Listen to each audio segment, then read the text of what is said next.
Leftover money-saving service. How to deal with the leftover foreign coins after the trip? In my case, I put aside the leftover coins in my drawers till now, and it is piled with useless and I don't know how to deal with it. Now BuddyCoin give me a good solution.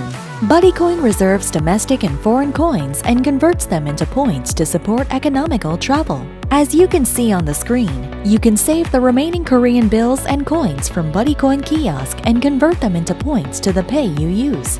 From now on, I will accumulate Korean coins and bills. If you select Save on the screen like this and select Korean, the LED lights up on the kiosk like this. Subsequently, if you insert bills and coins, the points will be displayed according to today's market exchange rate.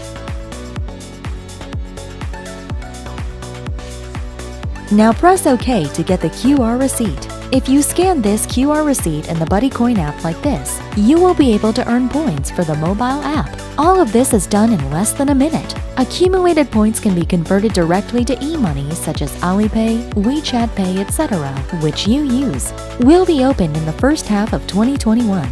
You can put coins that you can accumulate in a separate donation box and use them for good purposes. Let's get rid of the change with BuddyCoin near you.